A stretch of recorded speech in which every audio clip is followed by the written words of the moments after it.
नमो जी। बुद्धाय भंते जी। कैसे मिनी जी ने बुधा है। मस्त। मेरा क्वेश्चन ये है, आपने बताया अबाउट फायर कसीना, उसका कुछ डिसएडवांटेज भी होता है क्या? मतलब कुछ तो फ्लिप साइड भी होता है क्या? और समाधि दूसरा के ये क्वेश्चन है कि लाइट कसीना क्या होता है? ये सारे कसिन है, अलग अलग कसिन, उसके उसका डिटेल एक्सप्लेनेशन आपको विशुद्ध दिमाग में मिल जाएगा कि वो कैसे ध्यान करते हैं। उसका मेडिटेशन कैसे करना उसके लिए वो बताया गया है, उसमें पूरी सूची मिलेंगी आपको कि कैसे कैसे वो मेडिटेशन करते हैं। है कि जब आप तेजो कसिन का ध्यान करते हो तो आपकी बॉडी में बहुत हीट हो जाती है। आपको आपके हाथ वगैरह बहुत बहुत ऐसा गर्म दिखना शुरू हो, जैसे रेखी, मेरे ख्याल से रेखी जो शायद से तेजो कसिन के कारण ही करते, तेजो कसिन की हेल्प से ही करते हैं। और दूसरा क्वेश्चन था लाइट कसीन क्या होता है? ये सारे कसिन लाइट वही वाला। है। लाइट कसिन होता है कि मुझे देखना पड़ेगा। अग्नि कसिन, तेजो कसिन, वायु कसिन, लाइट कसिन भी होता होगा। लाइट कसिन मतलब वो लाइट पे ध्यान करता है फिर। लाइट कसिन तो मेरे ख्याल से अग्नि कसिन के अंदर ही आता है, लेकिन मुझे चेक करना पड़ेगा क्योंकि मेरा मेमोरी उतना अच्छा नहीं रहता, तो मैं चेक करके बताऊंगा आपको।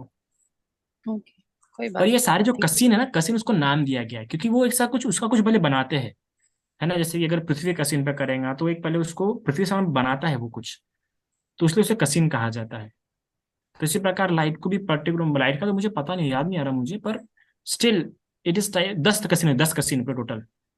उसमें आप जल का है, वायु का है, ऐसा अलग अलग है, तो वो पर्टिकुलर कुछ चीज मन में पकड़ते हैं और उसके हिसाब से फिर ध्यान करना शुरू करते हैं। So I will read and then I will take you, okay. Sure, आपका भी तो सेशन लीजिए फिर कसीना पे, सबको पता चल जाए। Thank you very okay. Much. Vivek ji. Vandana भी बनते जी। मंगल।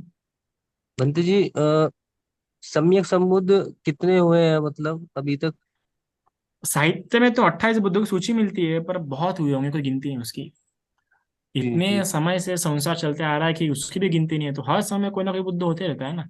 कोई गिनती नहीं उसकी। साहित्य में 28 बुद्धों की सूची मिलती है। जी। जी बनते जी, जैसे वो सर्प था उसके अंदर रिद्धि बल कहाँ से आया था? कुछ उसका भी कारण वो होगा ना? पूर्व जन्म का फल रहता है ना उनका। अच्छा।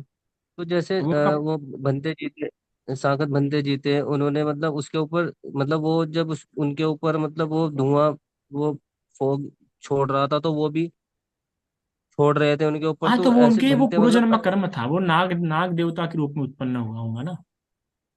जी। तो जैसे वो वो उनके। भी उनके ऊपर, वो उनके ऊपर अटैक कर रहा था, तो वो भी उनके ऊपर अटैक कर रहे थे, तो ऐसे बनते तो किसी के ऊपर अटैक नहीं करते? नहीं नहीं, वो दमन कर रहे थे भगवान, उससे अटैक इन द सेंस बस बता रहे थे कि देखो हम भी है मैदान में बाबा, हमारे भी ताकत है। जी बताना पड़ता है ना, जी भगवान को भी कई लोगों ने चैलेंज किया, तो भगवान चुप तो नहीं बैठ सकते ना। आप कोई आपको चैलेंज कर रहा है बात जब इसकी वजह से, फिर वो अटैक नहीं कर रहे थे, भाई हम भी है, we also know this things. जी जी जी दमन जी कर रहे बनते थे उसका वहां पे। जी बनते ऐसा। जी।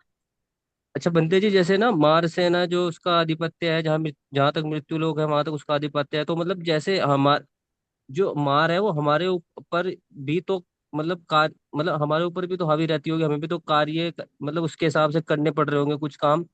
तो ये कर्म के जो लॉ ऑफ कर्म है या कर्म का जो सिद्धांत है, उस पे भी ये मार हमें हमें बाधा दे रही है, या हम उसके हिसाब से चल रहे हैं, मतलब ठीक है, क्या है आपके मतलब? लिए तुम साधारण उपासकों के लिए, साधारण भिक्षुओं के लिए मार तो आता नहीं है खुद होके।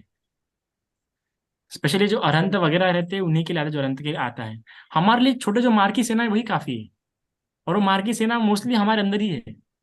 आलस्य वगैरह वगैरह, आपने मेरा सुना है क्या प्रवचन मार पे? मार वो जो एक वो वाला सुना है, जो जब बुद्ध भगवान समाधि में थे तो जब मार आई थी, बस वही सुना है। मैंने उसमें मार के प्रकार बताए हैं, मार की सेना बताई है, वो सुना है जी। आपने? हाँ हाँ वही वाला। हाँ हाँ, तो उसमें देखा ना, मार की जो सेना है ना, आलस्य, जी। प्रमाद, काम वासना वगैरह, हम इन्हीं से पहले ढह जाते हैं। तो मार के आने की अच्छा जरूरत ही नहीं वो पड़ती है। और काम अच्छा वासना वो उत्पन्न हो जाना, आलस्य उत्पन्न हो जाना, हमारा प्रमाद है, हमारी सती मजबूत ना होने के कारण ये सब आ रहा है, तो ऑफकोर्स उससे हमारे कर्म बनते हैं। अच्छा तो अच्छा वो मार की सेना ही है जो हमारे अंदर है सब? बस वही काफी है हमारे लिए। मार की जरूरत ही नहीं हमको। जी जी जी।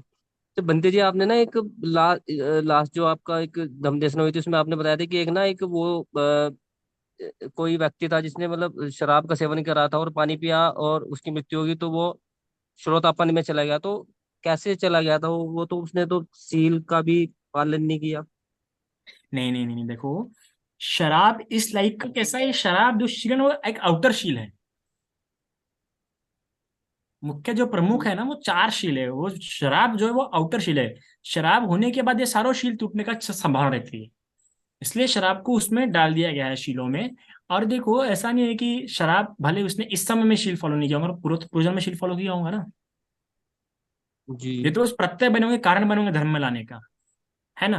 क्या पता उसके संस्कार उतने गाढ़े नहीं होंगे। अरहंत बनने के लिए क्या रोकता है? अरहंत बनने के लिए हमारे संस्कार जिम्मेदार होते हैं कि उन्हें संस्कार किस प्रकार के बनाकर के, एकदम गाढ़े संस्कार है एकदम हल्के संस्कार है। तो ऑफकोर्स शराब जब उसने पिया होगा तो शराब के कारण उससे गाढ़े संस्कार नहीं होंगे पहले के, तो इसलिए जल्दी अरहंत बन जी गया, वो जल्दी स्वतापति हो गया। जी जी जी बनते जी। उसके जो अच्छा संस्कार, मतलब ये सारा पुण्य के हिसाब से ही हुआ है, सारा का सारा जितना भी पुण्य कार्य हो रहा संस्कार, है। हाँ। हम सिर्फ उसका पुण्य। एक ही पाप कर्म है, सिर्फ पाप कर्म नहीं सकता, हमें पुण्य कर्म देखना चाहिए। शराब पीने से कोई पूरा पापी थोड़ी होता है, इंसान पुण्य भी जी करता है। जी और जी मोदी जी जी भले ही सिर्फ पाप थोड़ी कर रहे हैं, पुण्य भी तो कर रहे होंगे, कितने मंदिर बनाए उन्होंने, कितने पुण्य किया उन्होंने, देखो बरा। जी नहीं, it's fact, I am not joking. हम सिर्फ जी इंसान जी के पाप देखते हैं, पुण्य भी बहुत करता है इंसान। धनों का तो इंसान पुण्य करेगा। अंबानी देखो ना, कितना कितने आश्रमों में दान देता होगा वो, कितने चैरिटीज वगैरह करता होगा, तो ऑफकोर्स उसका वो तो पुण्य होगा ना।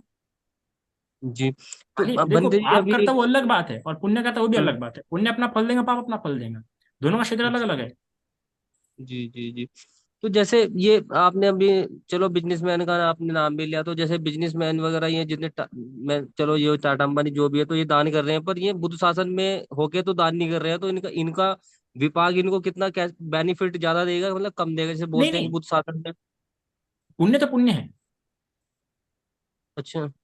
अब वो चाहे मिथ्या दृष्टि वाले हो या सम्यक दृष्टि वाले हो, अगर सम्यक दृष्टि होकर पुण्य करेगा तो उसका पुण्य बुद्ध शासन में महाफलदायी होगा, उसको अरंत के लिए, उसको अरंत के लिए, स्वतः के लिए, सकुटगामी के लिए फलदायी होगा, इसलिए वो महाफलदायी होगा उस अर्थ में।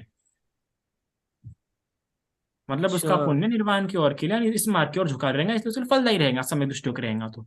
भले मिथ्या दृष्टियों के होंगे रहे, पर पुण्य तो पुण्य का फल होगा, दान का जो फल होगा फल होगा। दान तो से जो जो फल मित्र मिलता है, संपत्ति मिलती है, आरोग्य मिलता है, वो उसे मिलेगा, वो कोई रोक नहीं सकता, चाहे वो मिथ्या दृष्टि हो सम्यक दृष्टि हो। जो मित्र दृष्टि से दे रहा है उसका उसका उसका विपाक क्या मिलेगा उसे फिर? वही जो नॉर्मल इसका विपाक है, धन, धनवान करके उत्पन्न होगा, सौंदर्य मिलेगा, अच्छी आवाज मिलेंगी, जो फल फल है वो मिल रहेगा। बस अगर सम्यक दृष्टियों के दान दे रहा है तो एक जो अच्छा बेनिफिट है उसका, कि निर्वाण के लिए उसको ज्यादा बेनिफिट होगा, बुद्ध जी शासन जी में जी। उत्पन्न होते रहेंगे, भिक्षु के दर्शन होते रहेंगे उसको। मिथ्या दृष्टि वाले को ये नहीं नहीं होगा सब। बंदे जी, मैंने इसमें ऐसे भी सुना है कि जैसे कोई मिथ्या दृष्टि से दान दे रहा है, उसको बुद्ध शासन में दान दे रहा है, तो उसका मतलब ये कंफर्म नहीं है, मतलब वो किसी भी मतलब जानवर योनि में भी, एनिमल में भी जा सकता है, जैसे कोई कोई कोई कुत्ता बनेगा तो, या तो किसी अच्छे घर में मतलब उसका जन्म होगा। पॉसिबिलिटी है बस, इट्स जस्ट अ पॉसिबिलिटी। क्या पता कि मरते समय उसका चित्त अच्छा उत्पन्न हो गया तो। अभी वो अभिधर्म का प्रॉपर नॉलेज ना होने के कारण ऐसा लोग बोलते हैं। तो ठीक प्रकार से अगर आप साइकोलॉजिकल एनालिसिस करेंगे तो जस्ट अ पॉसिबिलिटी। अगर उसके पुण्य अच्छे हैं और मरते समय वही पुण्य उसको याद आ गया, तो मिथ्या दृष्टि होने पर भी सुकृति होगी उसकी। जी बंदे जी मरते जी समय कोई, क्योंकि मरते समय कोई आसक्ति वगैरह नहीं होनी चाहिए।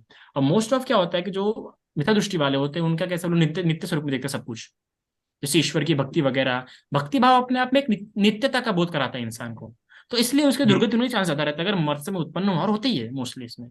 तो दैट्स वाई। जी बंदे जी कितना विशाल है, मतलब कितना गहरा है बुद्धिज्म, इसको कैसे मतलब विशाल बहुत पूरा है। हम कैसे समझेंगे? मैं बता रहा हूँ, जब तक आपका प्रज्ञा नहीं तब तक आप समझ नहीं पाओगे। बंदे जी आशीर्वाद विशाल, दीजिए आप बहुत ना बहुत प्रज्ञा के लिए। ज्यादा विशाल है। मतलब मुझे भी कई बार कंसेप्ट अभी सालों सालों बाद पढ़ने अभी समझते कुछ कुछ, यार तब वो ये शायद से भगवान ऐसा बता रहे थे, ऐसा। मतलब बहुत समझने के लिए तो बहुत कुछ है बुद्धिज्म में। जी जी बंदे जी, बहुत बहुत साधुवाद बंदे जी। कृपा आशीर्वाद दीजिए प्रज्ञा के लिए मुझे। नहीं, आप प्रज्ञान हो शायद अगले जन्म में सवाल पूछते तो। जी धन्यवाद बंदे जी, साधु साधु साधु। हाँ, नमो बुद्धाय। सॉरी, मेरा और एक प्रश्न है। इट्स अबाउट अरहंत के स्टेज पे जाने के बाद में ही माँ इंटरफियर करना बंद करता है, कि अरहंत होने के बाद में बंद कर देता है, या फिर अगर हम किसी ब्रह्म लोक में सपोज बिकॉज ऑफ सम मेत्ता, कंटिन्यूअस मेत्ता करुणा भावना meditation, if we arise in that zone, क्या वहां पे भी मार आता है? कौन से मार लेवल हर तक जगह रहता है आता है। उसका कंट्रोल? मार पूरे 21 लोकों में आता है। मार का क्षेत्र जहां तक पंचस्कंद है वहां तक मार का क्षेत्र है। अब जो होता है कि अरंत होने पर भी मार आता है भरत, अरंत होने पर भी मार आता है आपको लेके जाने के लिए कि चलो हो गया समझ, ज्यादा जियो मत, निकलो भी चलो, ऐसा करने के लिए। ओके। रियली वो चाहते नहीं कि बिकॉज अनंत लोग रहे यहाँ पे, क्योंकि अनंत लोग हम्म रहेंगे तो प्रेरणा मिलती रहेंगे लोगों को, चलो चलो जल्दी चलो जल्दी, ऐसा रहता है उसका। और धम्मानुपश्यना करने से क्या माइंडफुलनेस इतना ज्यादा बढ़ जाता है कि हम अपने अंदर जब भी तुरंत मतलब आया राग द्वेष मोह तो तुरंत समझ में आने लगता है, एटलीस्ट हाँ, हम लोग को कंट्रोल करने नहीं आता है भले, लेकिन हम लोग को ये समझ में तो धम्मानुपसना आता से है ये बहुत बेनिफिट रहता है, बहुत अच्छे कि से ये अभी समझता है हो रहा उसे, है। ये अभी हो रहा है। हम्म। ओके।